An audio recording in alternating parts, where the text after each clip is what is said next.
नमस्कार। आज का बीए सेकेंड ईयर का हमारा टॉपिक है रागों का तुलनात्मक अध्ययन। इसमें सबसे पहले हम राग हमीर और कामोद की तुलना करेंगे। रागों में कुछ समता होती है तो कुछ विभिन्नताएं होती है, जिससे वो अलग अलग पहचान में आती हैं।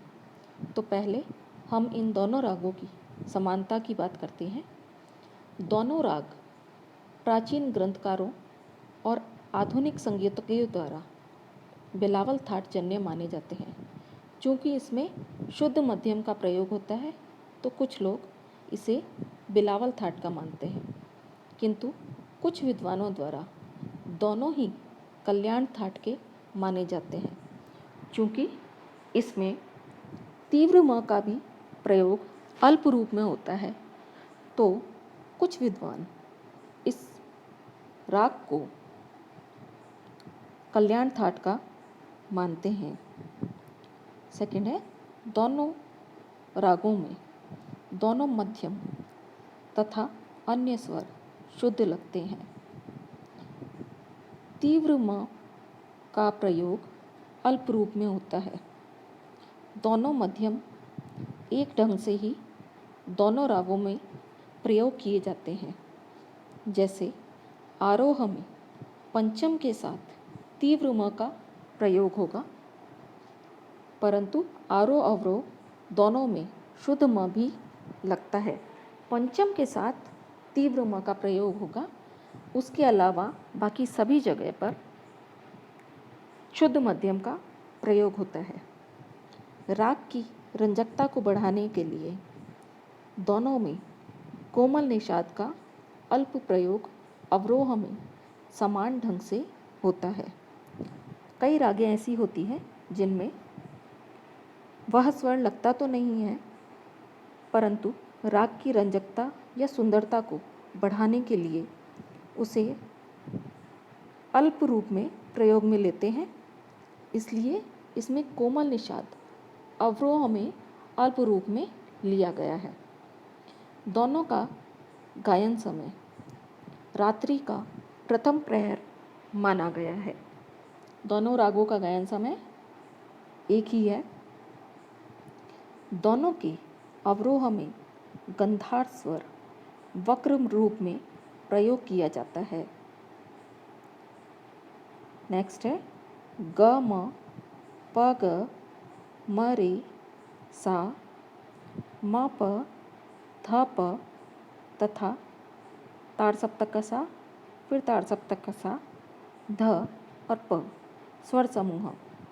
ये जो स्वर समूह है ये दोनों रागों में प्रयोग में होते हैं। दोनों राग के वादी संवादी स्वर उत्तरांग और पूर्वांग नियम के अपवाद है। सा रे ग म जो स्वर हैं ये पूर्वांग में आते हैं और प ध नि सा उत्तरांग में आते हैं। ये तो हो गई इसकी समानता की बातें दोनों रागों की। अब हम दोनों रागों की विभिन्नता की बात करते हैं। यद्यपि दोनों ही संपूर्ण जाति के राग हैं, फिर भी दोनों की चलन में अंतर है। इसलिए हमीर को संपूर्ण और कामोद को वक्र संपूर्ण जाति का राग माना गया है। कई बार यह होता है कि समानताएं तो होती है, परंतु जिस स्वर का प्रयोग वक्र रूप में किया जाता है, तो वक्र रूप के कारण ही उसकी जाति में भिन्नता आ जाती है। इसीलिए हमीर को संपूर्ण और कामोद को वक्र संपूर्ण जाति का राग माना गया है। कामोद में रे और प और हमीर में म और ध की संगति विशेष रूप से होती है। कामोद में रे प की संगति में सर्वप्रथम म से द्रुत मीड़ के साथ रे पर आते हैं। मीड़ का मतलब है प से रे पर आते समय बीच के स्वर जो मध्यम और गंधार आ रहे हैं, उन्हें छूते हुए हम रे पर आते हैं तो वह मीड़ कहलाता है। द्रुत मीड़ के साथ जब हम रे पर आते हैं और तब पंचम पर पहुंचते हैं, संगीतज्ञ हमीर में म ध की संगति में ग से आरंभ होकर ध पर नी का अभ्यास लेते हैं। जैसे ग म नी ध, नी और ध को मीड़ से लिया गया है। ये जो चिन्ह दिख रहा है आपको, ये मीड़ का चिन्ह होता है। हमीर में धैवत और गंधार और कामोद में पंचम और ऋषभ स्वर वादी संवादी हैं।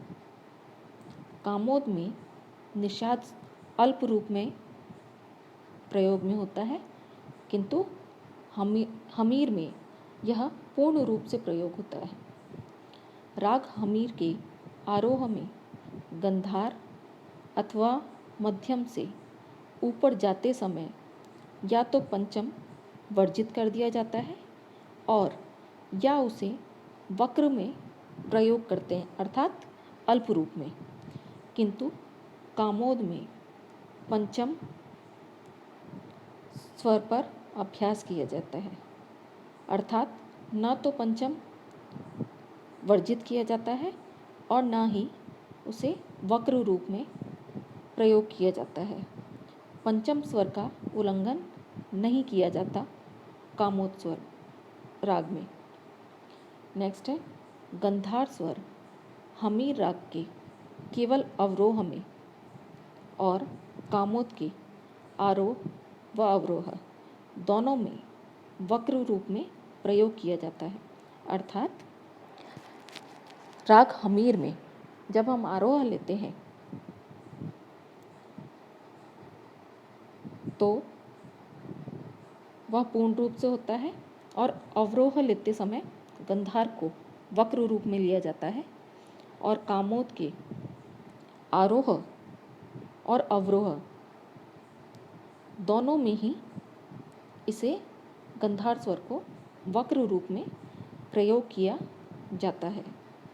आरोह मतलब आपको पता है कि स्वरों का चढ़ता हुआ क्रम, और अवरोह मतलब स्वरों का उतरता हुआ क्रम। आपको यह बहुत अच्छी से पता है, इसलिए आरोह और अवरोह में यह किस प्रकार से प्रयोग में आता है यह आपको बता दिया गया है।